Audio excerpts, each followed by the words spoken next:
Oke, bismillah. Assalamualaikum warahmatullahi wabarakatuh. Bismillahirrahmanirrahim. Alhamdulillah wa syukrulillah wa la hawla wa la quwata illa billah.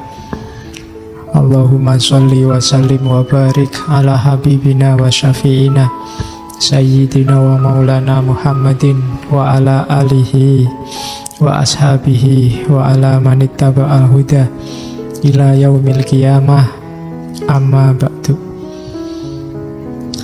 Alhamdulillah, akhirnya kita bisa mulai lagi ngajinya. Kita mulai saja ngaji filsafat kita. Bismillah, kita mulai untuk mengaji kebencian. Oke, kita mulai ya. Bismillahirrahmanirrahim. Mari kita membenci. Temanya kebencian. Sekarang kita baru masuk ke filsafatnya.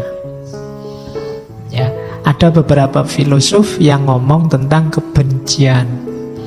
Malam ini saya cuma membawa Sartre. Istilah lainnya fenomenologi kebencian. Sartre dikenal sebagai filosof eksistensialis. Fenomenolog sebelum Sartre, Heidegger atau Husserl, itu tidak pernah nyinggung ini. Kalau bagi Heidegger atau Husserl, ya kita hidup bersama itu sifatnya faktisitas. Kita ya sudah faktanya hidup bareng, ya gimana lagi. Tidak pernah membahas modus hidup bersamanya. Nah, kalau di Sartre, dia lebih jauh ngomong bahwa keberadaan kita yang bersama orang lain itu bermasalah ketika kita sadar kehadiran orang lain. Yo, mikirnya agak pelan-pelan. Ya. Ketika kita sadar ada orang lain, kehadiran orang lain ini bagi kita adalah ancaman. Katanya Sartre, ancaman pada apa? Ancaman pada eksistensi kita, subjektivitas kita, keberadaan kita, dan sekaligus kebebasan kita. Misalnya, tak kasih contoh. Kamu di kamarmu sendirian, nyetel lagu dangdut keras-keras, terus kamu joget-joget. Tiba-tiba temenmu datang, jrek masuk. Apa yang kamu lakukan? Ada temen, musiknya cepet-cepet kamu matiin. Yang tadinya dangdut kamu ganti musik jazz, apa musik blues, apa musik rock. Kayaknya yang tadi joget-joget kamu sekarang baca buku. Ada temen. Oh, itu kan dahsyat sekali kan, orang lain itu bikin kamu tidak bebas. Janjinya kamu pengen joget dangdut, akhirnya nggak jadi. Akhirnya malah jadi baca buku biar tetap dianggap anak baik. Ya kan?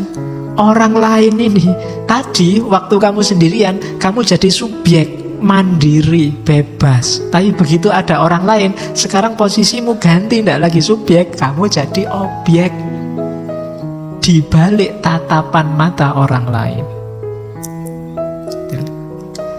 Begitu dilihat, waduh, orang lain itu kamu begitu dilihat orang kan kamu jadinya, waduh, jangan-jangan ada yang salah nih dalam diriku. Harusnya aku ngapain ya kan gitu. Dulu waktu ngajinya cowok-cowok mungkin pakai bajunya sakarepmu dhewe, nyari baju jelek, kaos oblong juga enggak apa-apa, santai aja. Begitu banyak putrinya, kamu kan berubah sekarang. Iya, rada dandan saiki pakai minyak wangi dikit-dikit enggak apa-apa.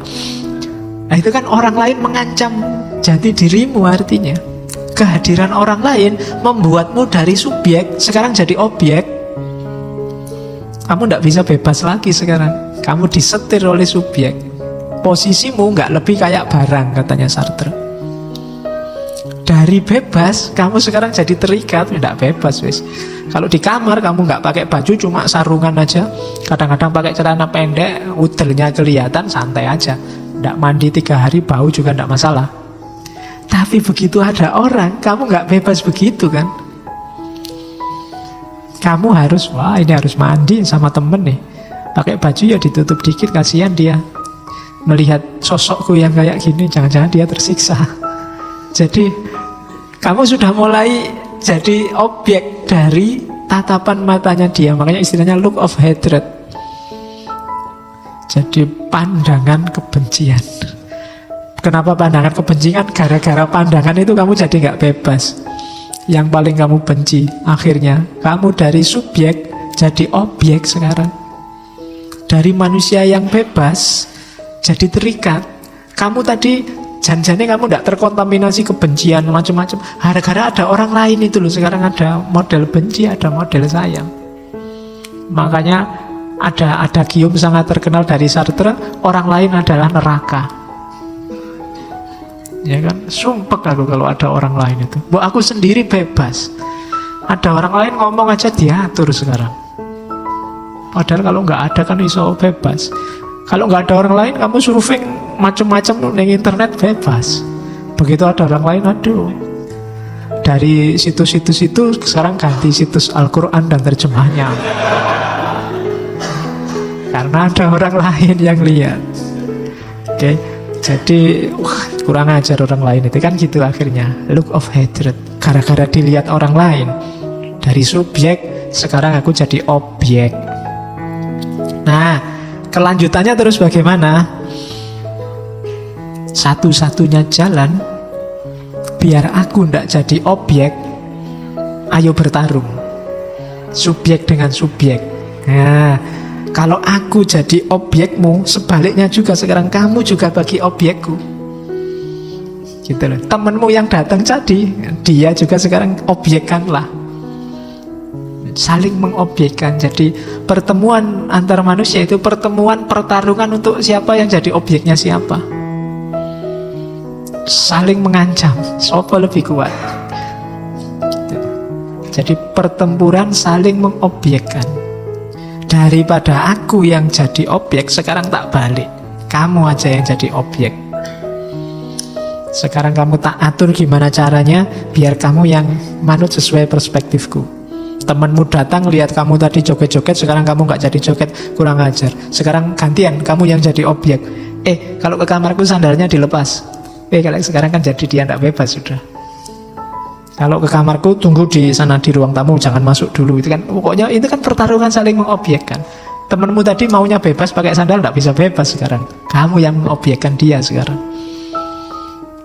Jadi hidup ini katanya Sartre pertarungan saling mengobjekkan. Ngaji ini siapa subjek siapa objek. Itu pertarungan sebenarnya, cuma kamu tidak sadar. Siapa yang bebas, siapa yang terikat, siapa yang masing-masing orang mengekspresikan perjuangannya sendiri-sendiri. Meskipun kamu tidak sadar.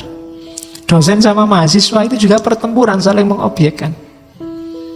Pemerintah sama rakyat itu juga pertarungan saling mengobjekkan. Siapa yang harus manut siapa? DPR sama pemerintah, KPK sama DPR itu saling mengobjekkan. Selalu begitu. Itulah fenomenologi kebencian. Itulah fenomenanya.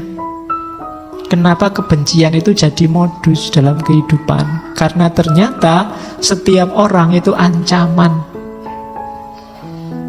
bagi eksistensi orang yang lain. Jadi lebih mudah membenci daripada mencintai. Kalau saling mencintai itu bisa nggak Pak? Bisa, tapi itu modus. Cinta itu modus lagi-lagi apa? Untuk saling mengobjekkan. Modus untuk siapa yang menang, siapa yang ngatur, siapa jadi objeknya siapa. Gitu loh. Gara-gara punya pacar, akhirnya kamu hidupnya ada di mata pacarmu. Kamu diobjekkan oleh pacarmu.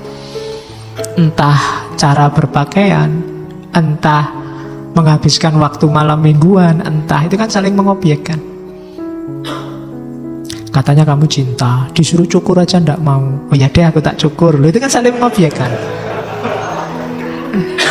Ya kan? Katanya sayang, masa jemput gitu aja nggak mau. Ya wis tak jemput. Itu kan pertarungan saling mengobjekkan. Katanya cinta, diapeli aja ndak mau, nolak terus, diajak jalan-jalan kok ndak mau. Ya wis resikonya. Itu sebenarnya saling mengobjekkan. ingin memuaskan ego dan subjektivitas masing-masing. Makanya cinta dan benci itu sebenarnya garisnya tipis. Orang yang bisa membenci itu hanya orang yang mungkin mencintai. Ya kan?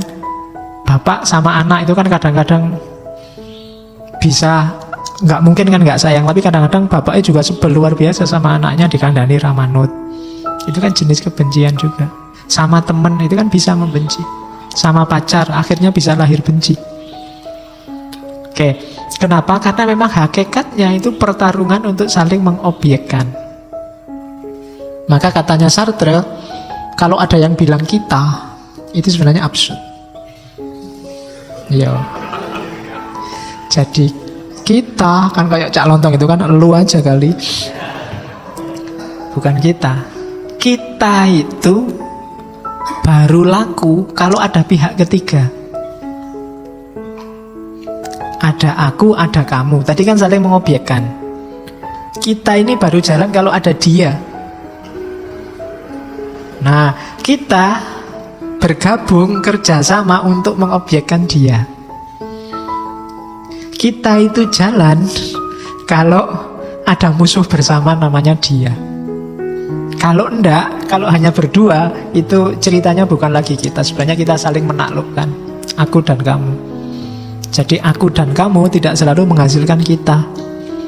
Ada kita atau kami itu kalau ada pihak ketiga. Ngomong kita itu kan selalu keluar, bukan sama yang di sebelah kita. Jadi kalau kita berdua sama ada orang lain itu kan, gini loh Pak, kita kan selalu itu. Jadi selalu ada pihak yang lain. Jadi tidak pernah kita itu kalau cuma aku dan kamu. Harus ada dia, baru ada kita.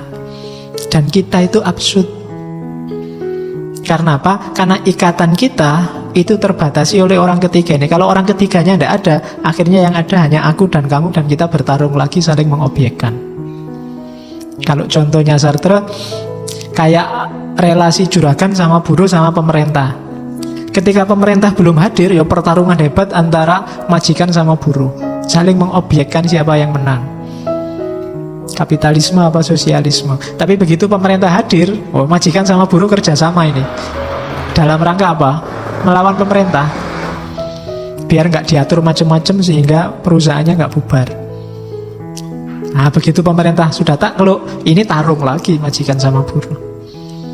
Itu kalau di contohnya Sartre. Jadi kita itu absurd. Jangan percaya dengan kita. Ya, lu aja kali. Bukan kita. Jadi termasuk cinta. Cinta itu akan kuat kalau ada musuh bersama. Berdua. Kalau tidak ada musuh biasanya gegeran dewe. Karena yang ada aku dan kamu. Kalau ada kita jatuh cinta, ini loh ada orang ketiga yang ganggu, yang sama-sama gak disuka, itu biasanya tambah kuat. Bapaknya tidak setuju, itu biasanya lebih kuat ikatannya. Mari kita lawan bersama, itu bapaknya lebih kuat. Tapi dibiarin aja gegeran dewe mesti. Kayak cerita Romeo and Juliet itu menurut saya keliru kalau ditentang oleh bapaknya. Kalau bapaknya gak setuju, biarin aja, nanti mesti gegeran dewe. Kayak anak sekarang kan gitu, pacaran ben-benan nanti lah gegeran dewe. Seandainya nikah kan nanti ya mesti gegeran dewe, ngurusi anak gegeran, nyari kerjaan gegeran, nyari itu gegeran. Itu hubungan aku dan kamu. Makanya sekarang artis-artis itu kan gampang cerai, karena aku dan kamu saling mengobjekkan. Begitu yang satu merasa tidak bisa menaklukkan, atau yang satu merasa tidak cocok, ya terus cerai. Alasan cerai kan simpel, tidak cocok lagi. Iya kan? Itu kenapa? Itu pertarungan untuk saling mengobjekkannya tidak sukses. Masing-masing ingin menang. Oke, jadi itu Sartre. Ternyata kita itu absurd. Kita baru berfungsi kalau ada musuh bersama. Kemarin itu ada yang demo bareng-bareng ke Jakarta itu. Kenapa bisa kompak? Ada musuh bersamanya. Sekarang musuh bersamanya hilang. Tidak ada kita lagi. Ada yang diriin partai. Sekarang mulai gegeran. terus tidak setuju, bukan saya yang bikin partai itu, tapi grup sana. Ini ada yang bela konglomerat, wah itu tidak cocok, bilang kegiatan dewe. Kenapa? Musuh bersamanya sudah hilang, kitanya tidak ada lagi sudah. Yang ada aku dan kamu sekarang.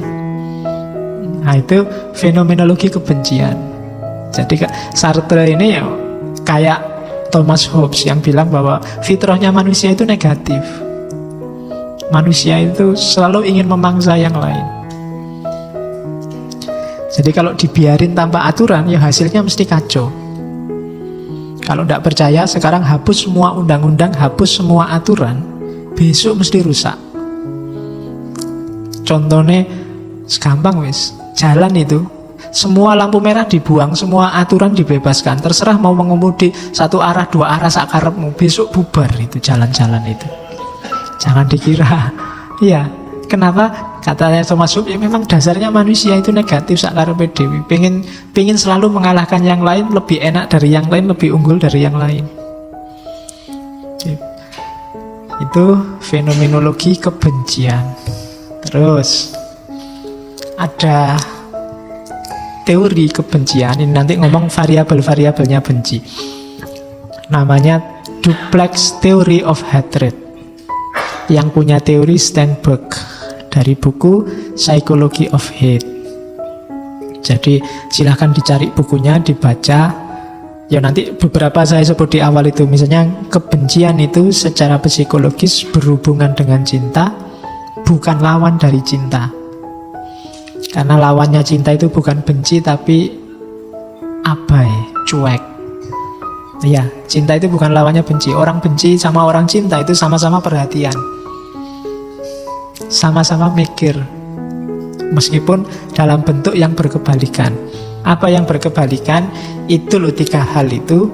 Yang pertama intimasi, yang kedua passion, yang ketiga komitmen. Orang yang benci itu berarti intimasinya lenyap, passionnya lenyap, komitmennya lenyap. Kebalikannya kalau orang yang cinta itu dia intim, passion, dan komitmen. Hilang salah satu, yang ada kebencian. Kalau intimasinya hilang, nggak dekat lagi, yang lahir enggan, males ketemu. Kalau ketemu mesti gegeran, sudah muak, sudah sebel, nah itu intimasinya hilang. Itu tanda-tanda benci pasti. Atau passionnya hilang. Kalau passionnya hilang itu alternatifnya 2, takut atau marah. Sudah nggak ada rasa lagi, sudah. Itu passionnya hilang berarti. Sudah nggak mau lagi, deket aja ndak. Passionnya hilang. Dan yang ketiga, komitmennya hilang. Ketika komitmen hilang itu berarti apa ya tadi? Ada devaluasi dan reduksi. Reduksi itu biasanya orang tidak dilihat lagi secara utuh, hanya dilihat faktor salah dan jeleknya saja. Jadi cirinya benci dan cinta itu mirip. Makanya Duplex Theory of Hatred. Kuncinya ada di 3 kalimat: intimasi, passion, dan komitmen. Dekat, ada rasanya, dan punya komitmen. Ini namanya cinta. Tidak dekat, tidak ada rasanya, nggak ngefek sama sekali, dan tidak ada komitmen. Itu berarti kita sedang membenci sesuatu. Tidak ada komitmen itu, tidak ingin sesuatu, tidak menargetkan apa-apa pada objek yang sedang dibahas. Itu berarti tidak ada hubungannya sama kita, itu alamat benci. Oke, itu Duplex Theory of Hatred. Jadi ternyata benci dan cinta itu kayak sisi dari mata koin yang sama. Jadi jangan salah. Makanya dari cinta untuk jadi benci itu dekat. Dari benci untuk jadi cinta itu juga dekat. Tinggal nambahi kata tidak. Ya kan? Tidak intim, tidak ada rasa, dan tidak punya komitmen apa-apa. Oke, terus ada lagi pengembangan dari benci. Kalau ini sudah masuk ke ranah hukum biasanya. Karena tadi ada dari tidak suka jadi benci. Terus kebencian itu ketika diekspresikan dan ekspresinya dalam wilayah yang melanggar hukum, itulah namanya hate crime. Tindakan kejahatan terhadap orang, properti, organisasi yang dasarnya benci. Biasanya didasarkan pada identifikasi asal-usulnya. Dasarnya prasangka. Kayak tadi loh. Oh, kalau kelompok ini itu mesti sesat, kita basmi saja. Pembasmian itu namanya hate crime. Oh, kalau kelompok itu sukanya bid'ah, itu harus kita musnahkan, itu namanya hate crime. Kita pukuli saja, itu hate crime. Kejahatan yang didasarkan pada kebencian asal-usul, itu hate crime. Ada beberapa teori tentang hate crime. Yang pertama, strain teori. Ini gampang. Kalau strain teori itu, kenapa orang benci pada kelompok yang lain? Itu karena orang merasa terancam stabilitas sosial, ekonomi, politiknya. Strain itu artinya ketegangan. Teori ketegangan. Jadi sebenarnya kata teori ini, orang itu tidak membenci orangnya, tidak membenci kelompoknya, tidak membenci grupnya. Cuma dia khawatir dan takut kemapanan ekonomi, kemapanan sosial, kemapanan politiknya terganggu. Contohnya, saya kasih contoh yang orang Afrika yang di Amerika, Afro-Amerika. Itu kan dulu mereka pendatang, awalnya budak. Sampai hari ini mereka sering sekali mengalami diskriminasi oleh mayoritas. Sebenarnya loh, orang Amerika plural gitu loh, kok masih bisa diskriminasi. Karena memang bukan bedanya yang bikin mereka benci, tapi ketakutan bahwa jangan-jangan orang-orang ini nanti merebut sumber daya, merebut kemapanan, stabilitas ekonomi yang sekarang saya rasakan. Kita sudah enak-enak ya sekarang, nanti kalau mereka datang, jangan-jangan pos-pos penting ditempati oleh mereka. Itu takut. Kita sekarang yang mayoritas ya, kalau kita biarkan yang minoritas berkembang, jangan-jangan posisi kita terancam nanti. Kayak zaman Nabi dulu loh. Nabi itu dulu awalnya kan minoritas di kalangan masyarakat Arab. Para kafir Quraisy itu sebenarnya tahu yang dibawa Muhammad itu kemungkinan benar memang. Cuma kalau tak terima minoritas Muhammad dan para sahabatnya, jangan-jangan kemapanan ekonomi kita, kemapanan politik sosial kita terusi oleh kehadiran Muhammad. Kita nanti nggak jadi pionir lagi, nggak jadi orang besar lagi, nggak jadi tokoh lagi. Itu namanya strain teori, teori ketegangan. Takut kalau yang minoritas ini mengganggu stabilitas yang mayoritas. Ya contohnya banyak, kalian bisa ngambil contoh macam-macam. Namanya strain teori. Jadi kekhawatiran minoritas, kekhawatiran mayoritas kalau yang minoritas mengganggu stabilitas kemapanan mereka. Itu namanya strain teori. Contohnya banyak hari ini, tinggal kamu ganti variabel-variabelnya. Oke, terus teori kedua. Yang kedua namanya teori doing difference. Teori doing difference ini nggak melihat kepentingan lagi, tapi melihat perbedaan. Jadi kalau tadi yang dianggap mengancam itu kan urusan kepentingan ekonomi sosial. Kalau di yang kedua ini urusan identitas. Biasanya dalam sebuah masyarakat itu ada namanya in-group. In-group itu grup kita, identitas kita. Misalnya yang NU atau yang Muhammadiyah itu kan punya in-group sendiri ya, yang kelompok NU atau yang kelompok Muhammadiyah. Biasanya punya ciri-ciri sendiri. Nah, doing different ini mereka akan takut kalau ada inovasi baru. yang berbeda dengan identitas yang lama. Pokoknya ya, kita kan grupnya, contoh paling gampang ya, misalnya teman-teman NU, cirinya tahlil, kunut. Yang Muhammadiyah cirinya apa ya, susah aku boleh. Pokoknya itulah, itu ciri-ciri in group. Nah ini mereka merasa kalau ada minoritas baru yang menawarkan ciri yang berbeda, yang merusak identitas in group tadi, dari situ lahir kebencian. Apa yang dibenci? Rusaknya identitas in group tadi. Jadi dianggap mengancam, harus dijauhi. Mereka itu sesat. Kenapa sesat? Tidak sama dengan ciri-ciri kita.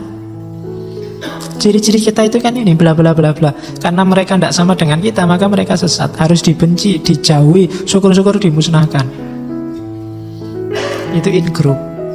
Teori namanya doing difference, lihat perbedaannya. Jadi ada teori strength, teori ketegangan, ada teori doing different. Sopo ngerti ada yang mau bikin tesis apa skripsi apa disertasi tentang kasus-kasus mayoritas, minoritas, dan kebencian.